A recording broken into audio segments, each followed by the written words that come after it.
Assalamualaikum warahmatullahi wabarakatuh. Semangat pagi. Nama saya Kresno Aji Setionegoro. Ini dasar hukumnya tentang manajemen shelter. Nah, sebagaimana kita ketahui di Indonesia banyak sekali jenis-jenis bencana.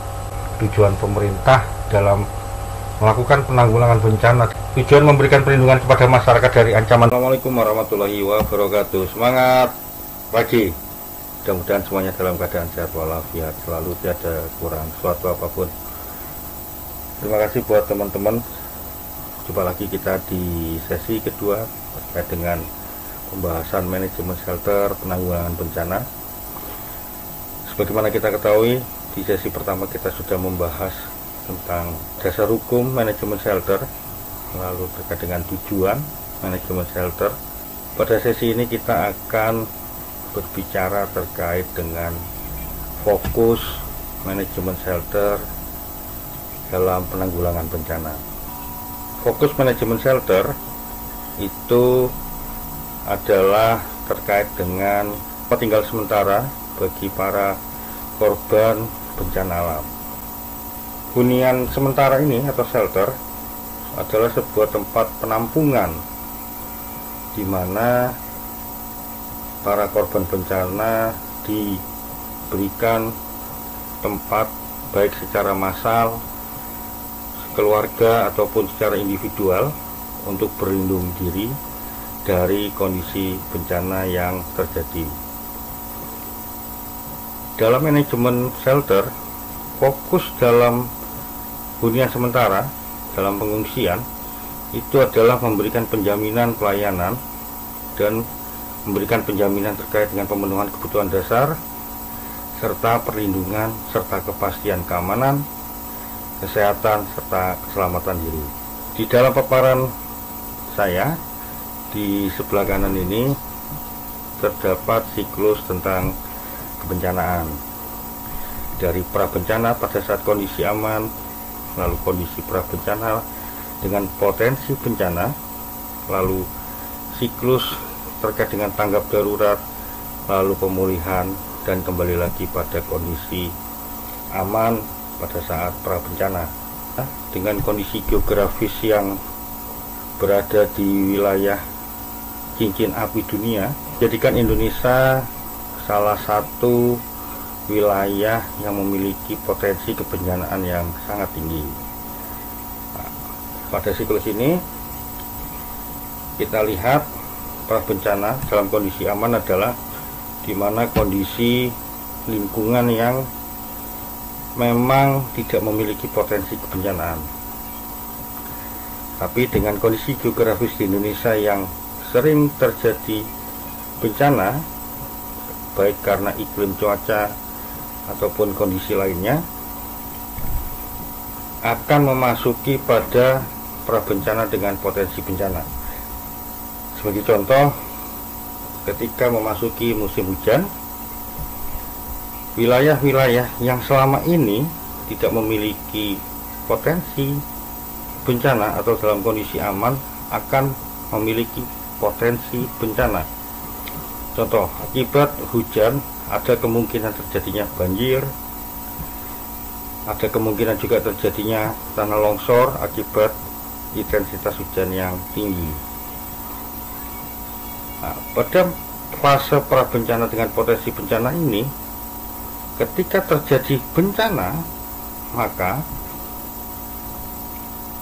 kita akan memasuki pada fase tanggap darurat. Nah, pada fase tanggap darurat inilah seluruh korban dampak bencana akan berada di tempat perlindungan sementara, atau yang kita sebut dengan shelter, atau yang lebih familiar adalah tempat pengungsian.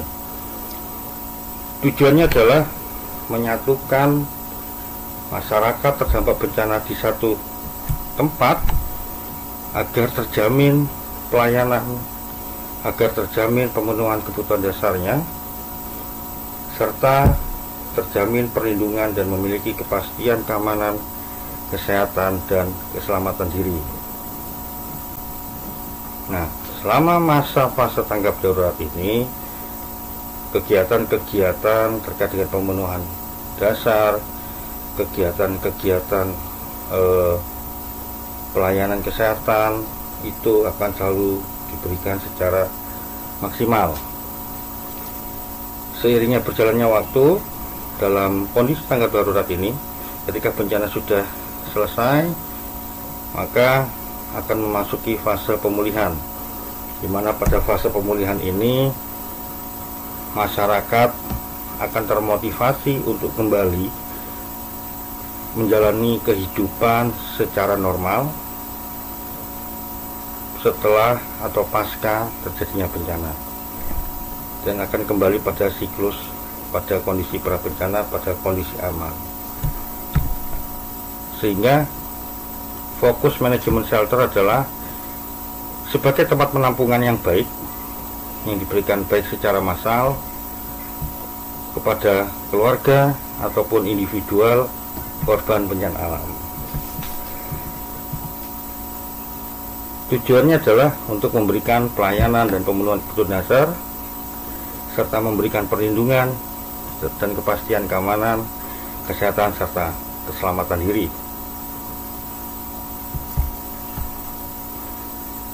Nah, pada pelaksanaan manajemen shelter, kita harus bisa mengenal tentang konsep shelter itu sendiri seperti apa sih. Yang pasti adalah dalam pengenalan konsep shelter, kita harus memahami konsep shelter itu sendiri, lalu mampu mensimulasikan konsep shelter, memahami definisi shelter, memahami dampak bencana terhadap aspek kehidupan masyarakat terdampak, dapat mengidentifikasi jenis-jenis shelter yang diperlukan, memahami latar belakang dalam membangun shelter, karena setiap shelter atau tempat pengungsian yang dibangun itu memiliki cara yang berbeda, dapat mengidentifikasi prinsip pendirian shelter, serta memahami standar shelter untuk korban bencana alam. Dalam pendirian shelter atau hunian sementara, yang perlu saya tekankan di sini bahwasanya shelter atau tempat pengungsian bukan, sekali lagi, shelter atau hunian sementara bukan sebuah keharusan. Namun, pendirian shelter lebih merupakan keterpaksaan karena kondisi darurat, serta memberikan pelayanan kebutuhan dasar minimal. Jadi shelter itu merupakan kondisi darurat untuk dapat memberikan pelayanan kebutuhan dasar secara minimal. Seperti yang saya sampaikan sebelumnya, shelter bukan tempat tinggal permanen, hanya sebagai tempat tinggal sementara,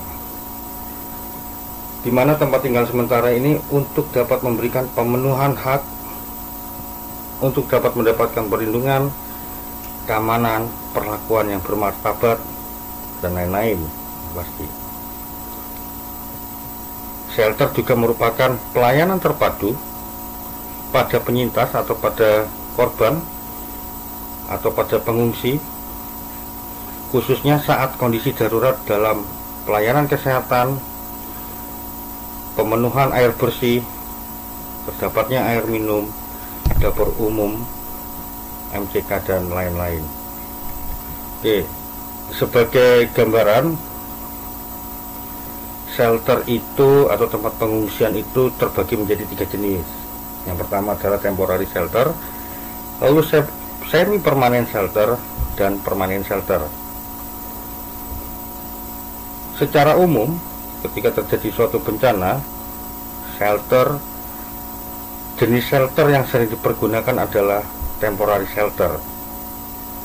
Dia berbentuk tenda, baik itu tenda yang terbuat dari terpal atau tenda family, tenda regu, tenda peleton, di mana temporary shelter ini adalah bangunan yang bisa dipasang dan dibongkar dan ditempatkan pada lingkungan-lingkungan yang dianggap aman. Lalu semi permanen shelter bentuknya seperti barak atau bedeng atau bangunan semi permanen, di mana bangunan ini adalah bangunan yang mungkin yang paling available, yang paling dimungkinkan untuk dipergunakan untuk tempat penampungan yang ada di lingkungan terdampak bencana alam. Lalu permanen shelter itu adalah bentuk shelter yang permanen seperti halnya gedung sekolah, aula kantor, atau tempat-tempat ibadah. Di shelter atau tempat pengungsian terbagi menjadi 3 jenis: temporary shelter, semi permanen shelter, dan permanen shelter. Oke, untuk memahami shelter kita harus mengetahui apa saja komponen-komponen yang harus ada di dalam shelter, baik itu yang temporary, semi permanen ataupun permanen. Komponen shelter terdiri dari tenda, itu untuk lokasi yang harus menggunakan tenda atau yang temporary shelter. Lalu harus ada alas tidur untuk bagi korban bencana, baik itu matras, tikar ataupun velvet atau alas tidur lainnya. Memiliki lampu penerangan yang bersumber listrik, atau jika tidak ada dapat menggunakan genset. Lalu harus memiliki MCK. Selain itu komponen shelter juga harus ada selimut bagi korban, ada toolkit. Toolkit ini lebih kepada kotak P3K. Lalu juga memastikan adanya ketersediaan air bersih serta sanitasi lingkungan yang lancar. Itu komponen, beberapa komponen shelter. Nah, ini beberapa contoh hunian darurat atau hunian sementara atau shelter. Tenda, lalu proses pemasangan tenda, ada juga yang semi permanen itu berupa bedeng. Lalu gedung, bangunan yang permanen yang dimungkinkan untuk dapat diberikan sebagai sarana pengungsian. Baik, pendirian shelter itu berprinsip yang pertama adalah harus cepat dan tepat. Karena apa? Masyarakat terdampak itu harus segera memiliki tempat tinggal untuk bernaung dan agar merasakan kenyamanan dalam kondisi terlindungi. Lalu pendirian shelter adalah merupakan prioritas. Koordinasi dan keterpaduan berdaya guna dan berhasil guna, ada juga transparansi dan akuntabilitas. Dalam pendirian shelter juga kita harus bisa bermitra dengan lingkungan sekitar. Dalam pendirian shelter kita juga harus bisa memberdayakan masyarakat yang menjadi korban dalam melakukan pendirian shelter, dan non-diskriminatif serta non-politeis. Ini adalah prinsip-prinsip pendirian shelter. Nah, untuk dapat memberikan gambaran dan wawasan yang lebih fokus apa itu manajemen shelter, mari kita bersama-sama melihat cuplikan video terkait dengan pos pengungsian dalam penanganan kejadian bencana alam erupsi Gunung Semeru beberapa waktu yang lalu yang dilakukan oleh Kementerian Sosial. Video ini semoga dapat memberikan wawasan visioner, pandangan yang lebih terkait bagaimana sih pelaksanaan manajemen shelter yang baik dalam memberikan pelayanan kepada masyarakat. Oke, mari kita sama-sama saksikan, mudah-mudahan bermanfaat.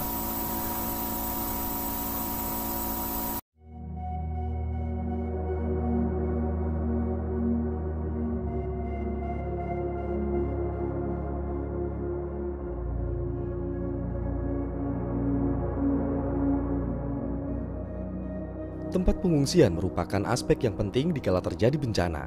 Dengan adanya tempat pengungsian, para korban yang tempat tinggalnya terdampak bencana memiliki tempat untuk berlindung sementara.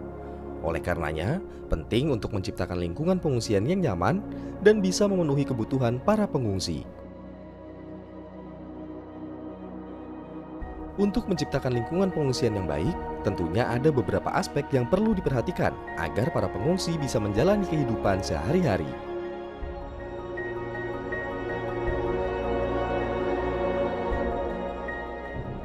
Yang perlu diperhatikan pertama adalah kebutuhan untuk berlindung.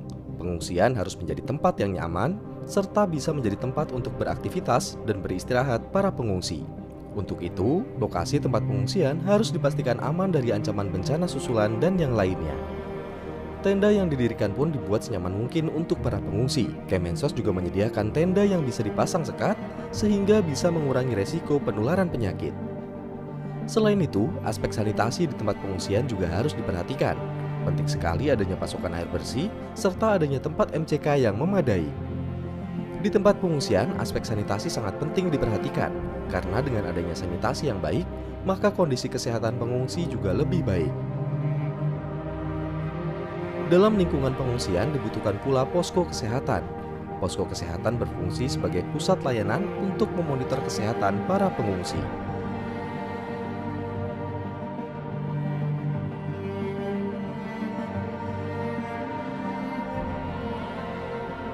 Aspek berikutnya adalah kebersihan. Tentunya kebersihan di tempat pengungsian harus senantiasa terjaga. Tempat sampah disediakan untuk masing-masing tenda dan kemudian dikumpulkan dan dibawa ke TPA secara berkala. Selain itu disediakan pula tempat cuci tangan di masing-masing tenda untuk menjaga kebersihan sekaligus kesehatan para penghuni tenda. Selanjutnya, dalam tempat pengungsian juga dibutuhkan tempat beribadah. Tempat ibadah diperlukan agar para pengungsi bisa tetap beribadah di tengah kesulitannya. Lalu, salah satu aspek kebutuhan pokok adalah permakanan. Tentunya sebuah pengungsian harus bisa memenuhi kebutuhan makanan para pengungsi sehari-hari. Makanan yang diberikan kepada pengungsi harus memenuhi standar gizi yang sudah ditetapkan, serta diproses dengan standar kesehatan. Bahan makanan pun tidak boleh sembarangan dan diolah sesuai prosedur agar terjaga tingkat higienisnya. Makanan pun disesuaikan dengan kebutuhan gizi seimbang dengan porsi yang cukup.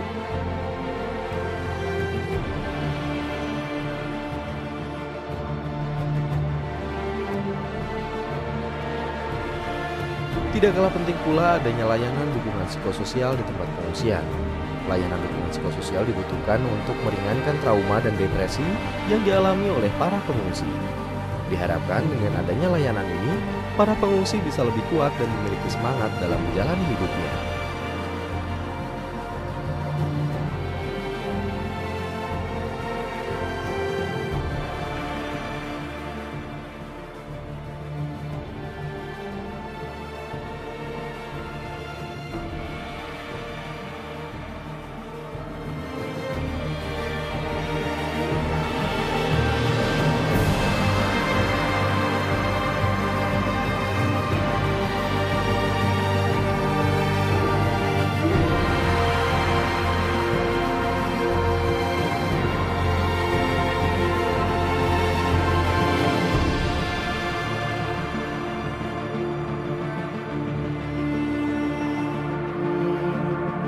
Itulah tadi beberapa aspek penting yang perlu diperhatikan di dalam tempat pengungsian. Dengan terpenuhinya kebutuhan para pengungsi, mereka bisa tinggal sementara dengan nyaman dan aman.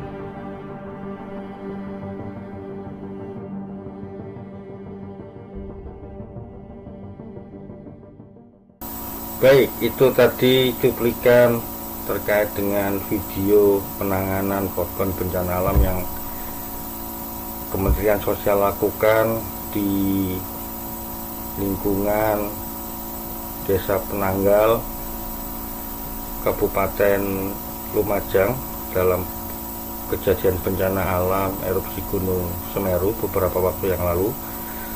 Mudah-mudahan apa yang saya sampaikan dalam paparan manajemen shelter ini dapat bermanfaat buat teman-teman sekalian, dapat diimplementasikan dapat membuka wawasan baru buat teman-teman sekalian terkait dengan manajemen shelter ini. Kita akan berjumpa lagi di paparan-paparan lainnya, baik itu terkait dengan manajemen keposkoan, lalu manajemen dapur umum, manajemen logistik, serta paparan-paparan lain, informasi-informasi lain. Jangan lupa untuk tetap stay tune di channel saya. Jangan lupa like, subscribe, dan di-share apabila bermanfaat buat teman-teman sekalian. Saya Kresno Haji Setionegoro undur diri. Terima kasih. Wassalamualaikum warahmatullahi wabarakatuh. Salam Surabaya Metal.